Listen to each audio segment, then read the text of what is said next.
ကဲဒီနေ့ကျွန်တော်တို့ဆွေးနွေးကြည့်တဲ့အကြောင်းအရာကတော့လေတင်ချာအထူးသဖြင့် calculus ရဲ့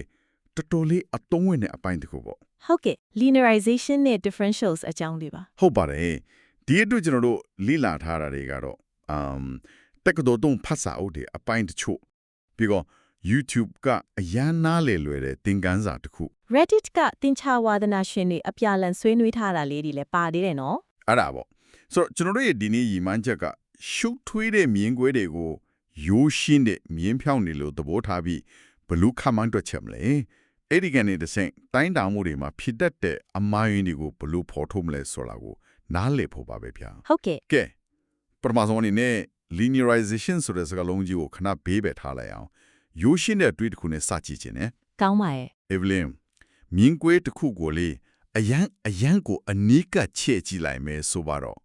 Google Maps မှာကဘာကြီးကို zoom ဆွဲရင်ကိုယ့်အိမ်ရှိလမ်းပေါ်ရောက်သွားတယ်လို့မျိုးပေါ့ အော်ဟုတ် အဲ့ဒီလိုအနီးကပ်ကြည့်လိုက်ရင်အရင်ကကွေးနေလိုက်လို့ထင်ရတဲ့လမ်းကမြင်းဖြောင်းနီးပါးဖြစ်သွားရော linearization ဆိုတာအဲ့ဒီအခြေခံစိတ်ကူးပါပဲနော် ဟုတ်တယ်ရှင်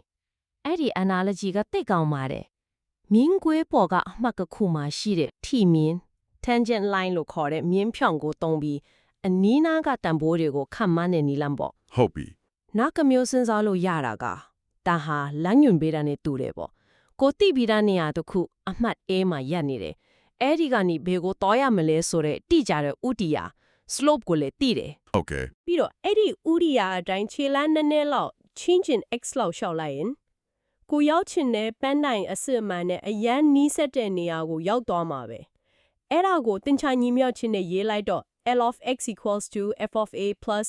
f prime of a x minus a ဖြစ်သွားတာပေါ့ ခဏဒီနော်အဲ့ဒီညီမြချင်းကကြီးလိုက်တော့နည်းနည်းလေးရှုပ်တယ်လို့ပဲအစိတ်ပိုင်းတစ်ခုချင်းဒီကဘာကိုစားပြုလဲဆိုတာအသေးစိတ်လေးရှင်းပြပေးလို့ရမလား ရတာပေါ့ရှင် f of a ဆိုတာကကျမတို့စပြီးရက်နေတဲ့အမှတ်ရဲ့ y တန်ဖိုးပေါ့ starting point ပေါ့နော် f prime of a ဆိုတာကအဲ့ဒီအမှတ်မှာရှိတဲ့ထိမီရဲ့စောင်းခြင်း slope ခုနပြောရဲ့ဥဒီယာပေါ့ ဩဥရိယာ ဟုတ်တယ် x minus a ဆိုတာကတော့ကိုကအစမခဏဘလောက်အကွာဝေးဖို့ရွှေ့လိုက်တယ်လေဆိုတာပါပဲတကယ်တော့လေ Reddit ကဆွေးနွေးမှုတစ်ခုမှာထောက်ပြထားတာရမ်းကောင်းတယ် ဟုတ်ဘာများလဲဗျာ ဒါကအထက်တန်းကျောင်းတုန်းကသင်ခဲ့ရတဲ့မြင်းဖြောင်းညီမျှချင်း y1 equals to mx minus x1 ကိုပုံစံပြောင်းပြီးပြန်ရေးထားတာနဲ့ဘာမှမထူးဘူးတဲ့ ဟုတ်လား ဟုတ် y ရဲ့နေရာမှာ f of a m နေရာမှာ f dash of a x ရဲ့နေရာမှာ a ကိုအစားထိုးလိုက်တာပါပဲ wait a minute ဒါဆိုဒီပုံတင်ကြီးကအထက်တန်းကျောင်းက point slong form ကိုပဲပြန်ရေးထားတာဆိုရင် f dash of a ဆိုတဲ့ derivative ကိုထည့်လိုက်တာကဘာထူးခြားသွားလို့လဲဗျာဒီ calculus ပိုင်းကဘာကိုပို့ပြီးအစွမ်းထပ်သွားစေတာလဲ သိကောင်းတဲ့မိကုန်းပဲထူးခြားချက်က m ဆိုတဲ့ slope ပါပဲရှင်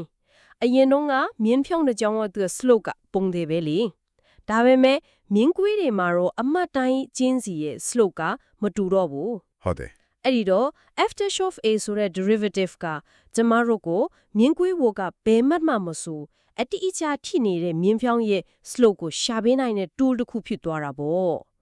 ဒါကြောင့်မြင်းကွေးရဲ့အဖြူအမူကိုအမှတ်တိုင်းမှာတိတိကျကျဖော်ပြနိုင်သွားတာပါ calculus ရဲ့အစွမ်းကအဲ့ဒီမှာလာတာပဲ ဒါဆိုရှင်းသွားပြီဒါပေမဲ့နောက်တစ်မေးခွန်းတစ်ခုရှိသေးတယ်ဒီခေတ်မှာလူတိုင်းလက်ထဲမှာ smartphone ရှိတယ်ကဏ္ဍတွက်ဆက်ရှိတယ်ဆိုတော့ဒီလို command တွက်ချက်ကစာမွေးပွဲခန်းထဲမှာကဏ္ဍတွက်ဆက်မေ့ချမ်းခဲ့တယ်ကျောင်းသားတယောက်အတွက်ပဲအသုံးဝင်တော့တာမျိုးမဟုတ်လားဗျာ ဟာအဲ့ယူထင်စရာပဲနော်ဒါပေမဲ့တကယ်တော့ဒါကခစ်မမီတော့တဲ့နီလန်းတစ်ခုမဟုတ်ဘူးရှင်စန့်ကျင်ဘက်ကိုပြောရရင်ကျမတို့လက်ထဲမှာရှိနေတဲ့ဖုန်းထဲကကဏ္ဍတွက်ဆက်ကွန်ပျူတာတွေရဲ့နောက်ွယ်မှာအလုံးလုံးနေတဲ့အခြေခံအကြဆုံးယန္တရားဟုပဲ LibreText မှာရေးထားတယ်လို့ပေါ့ကဏ္ဍတွက်ဆက်ကအမြင့်6တီကိုဘလို့ရှာတယ်ထင်တယ်လဲသူကလည်းလဲခတ်မှန်းတဲ့နီးကိုပဲသုံးတာပါတဲ့ ဟုတ်လား ဟုတ်ပါတယ်သူတို့ကပိုရှုပ်ထွေးပြီးပိုတိကျရဲ့ Taylor series လို့နီးလန်းနေသုံးနေဆိုပေမဲ့အခြေခံအုတ်မြစ်ကတော့ဒီ linearization ဆိုတဲ့အတွေးခေါ်ကနေလာတာပါဒါကြောင့်ဒါကိုနားလည်လိုက်တာကနီးပညာရဲ့နောက်ွယ်ကမော်ပညာတစ်ခုခုခြုံကြည့်လိုက်ရတယ်လို့ပါပဲ going ဒါဆိုစိတ်ဝင်စားစရာပဲအမြင့်ကိုတမ1 square root of 9.1ကိုဒီနည်းနဲ့စမ်းသပ်ကြည့်အောင်ဗျ